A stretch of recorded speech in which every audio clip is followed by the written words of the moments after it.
Here we are then with the continuation of the first video, and in this section I'm going to talk about the issues that I've had with the battery connection on my Brompton Electric and how I've solved them, and it now performs perfectly well. So let's go have a look at what happened and what I've done as a result. Quick explanation first then. Here's the battery, and here is the mount bracket, the luggage bracket, whatever you want to call it. You put the battery down onto the bracket, and as the battery fits, it opens up the front end of the bracket and exposes these terminals and connects to the terminals from the bottom of the battery, as you see here. What would happen typically is I'd be riding along, I'd hit a small bump and the battery would cut out, or the drive would cut out, with the effect that you're seeing on screen now, 2 LEDs flashing and no drive.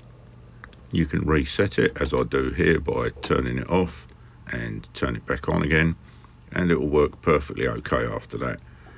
But it's a pain in the butt. I don't like stopping, and you shouldn't have to stop it. I'm just going to go back to riding around Cardiff for a moment whilst I fill in a bit more detail. So I found this happening probably within the first week that I've got it. At first I thought, oh well, it's because I've hit a really heavy bump and that was a mistake, but I experienced it quite a lot. Sometimes I wouldn't get it in any ride at all. Sometimes in a ride of say 10 miles I'd get it 3 or 4 times. Not a disaster, but irritating. And so I started looking on the internet to try and understand. I checked the manual and looked on all the help pages on Brompton and so on and so forth. Some of the information is a bit confusing, but what it appeared to be is that Brompton have a protection device in the front wheel that cuts out the motor if it hits a sharp bump, apparently. So I'd spoken to Mike at Brilliant Bikes about this, along with the issues that I'd had with the motor, and he explained to me that the system within the Brompton wheel on the current firmware should cut it out, but it should, after you stop for sort of 20 odd seconds, something like that, it should cut back in again on its own, which is not what's happening here. We checked whilst it was there. Mike checked that it got the latest firmware in it and everything was up to date. He didn't experience the problem, hadn't seen the problem, and so it was difficult to tell exactly what was happening. I took it away and it was all right for a few days, and then it did it again, and I decided that there really wasn't any difference. Every time I hit a reasonable bump, and the bump you saw in the video back then, which I'll show you again in a second, was not all that massive. It was a small curb. I found it happening on a tree root damage on a path and stuff like that.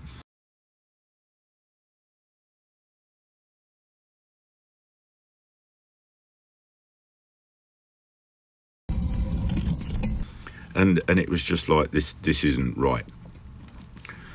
I then sort of started looking deeper and found on the internet lots and lots of, well, a number of people complaining about issues with the Brompton, all of which seemed to sort of head in the general direction of the motor and the control system.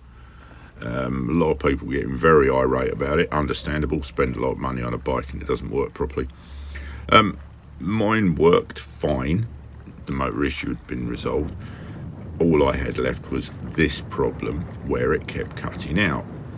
And as I say, finding out why was a bit of a challenge. So I started to look into it myself and try and understand what was going on.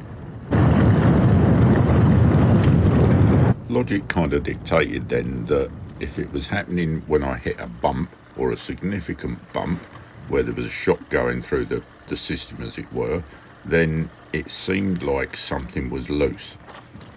I could assume that nothing was loose inside the system because Mike had checked it out, and by this time it was a new wheel and all the rest of it. So it had to be something else. So I started to look at the battery, the mount, the connection between the two, and see if there was a problem there. In this next clip, I've taken the battery mounting frame out of the bag and I'm putting it onto the bracket just to demonstrate what I found. So I put it on the bracket, and as you can see, if I push it down solid, when I grab hold of the frame and grab hold of the battery mount, I can pull it up and down. This made me think a bit, and so I tried it again with the battery on, and same result. So here's the frame out of the bag with the battery in it. Once again on the bracket, push it down, you can hear it latch or you can feel it latch. It's locked on properly, but you can move it up and down. It looks like sort of anything up to about 5 mil, a quarter of an inch. It's actually not, it's only a couple of mil, but it moves. If I look at the back of the battery frame, there's this little catch that locks the battery frame in place when it's on the bracket. If I then look at the bracket, there's this lip that the catch locks under to hold the battery on. And this is what I determined was the issue. That is too loose and it doesn't hold the battery down properly. I wanted to prove to myself that I was right, so what I did, got myself a couple of cable ties and cable tied the battery tight down onto the bracket and took it for a ride, and it worked. No disconnections, no issues, no problems whatsoever. You can see here cable tie going over the top of the battery. It goes down underneath the battery in the bag and it just holds it onto the bracket. Great, I'd found a solution, fairly simple solution, but the problem is it's sort of semi-permanent. I don't want to be putting cable ties on every time. I need to be able to take the battery off and on to store the bike and to charge the battery up. And jamming it down or tying it down with cable ties means I've got to cut them off and replace them every time I use it. That doesn't work, so I needed a new plan. So I found myself a small tie-down strap and did it with that, and that works superbly. You can see the detail of how I put the strap over the battery here, and you can then see the detail of the strap going underneath the bracket. This is a view upwards underneath the bracket. So that was it. I'd found my solution, but I still wasn't happy. I wanted something simpler.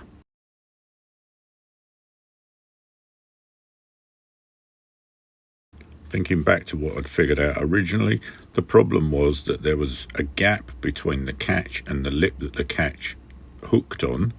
So the logical answer was make that gap smaller by putting something underneath the lip to make the catch earlier, if you like. So that's what I did. This was my first trial attempt with, I think it was a piece of lolly stick or stirring stick or something and a bit of double-sided sticky tape. As you can see, it didn't go well. As soon as I put the battery on, it pushed it down, but I knew I was sort of heading in the right direction, if you like. I just needed to find something that would fit in the gap.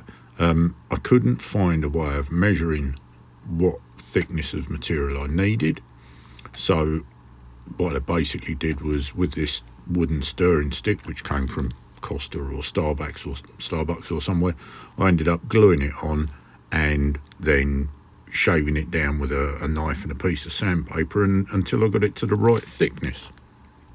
Once I'd figured it out, you just see me messing about with it now, but once I'd figured it out, I took the piece of wood back off and replaced it with a piece of plastic. I cut the end off a cable tie, zip tie, and glued that on there because that worked out to be exactly right, and you can see that in the photographs here. You can just about see it at the top of the picture here, so I'll just expand that up in a second or so and you'll see it real close up. So as I say, it was just a piece cut off a cable tie, glued on with, I think, super glue or something similar, and it worked out to be about right, and it does the job. It's still there 2-3 months later, works perfectly. I think I've had it fail maybe once since, and I think that was actually the Brompton cutout, because when it stopped the lights flashed, but it cut back in again about 20 seconds later. Other than that, it hasn't missed the beat because the battery doesn't bounce up and down anymore, or not in the way it did, and so it doesn't cause me an issue anymore. There you have it then, parts 1 and 2 complete. You see me right now just stopping and going back because I dropped my little multi-tool screwdriver thing that I carry in the side bag of the Brompton. It jumped out and fell onto the pavement, so I had to go back and get it. Anyway, as I say, if the video or this one before has been any use to you whatsoever, then fantastic, great stuff. If you've got any questions about how I did it, what I did and all the rest of it, or any other questions on it, by all means put them in the comments below. If you want to ask a question anonymously, drop onto the oldmanwith.com blog and use the ask a question function, because you don't have to register, you can just put a question on there with no name. And as always, thanks for watching, and I'll see you in the next one. Bye.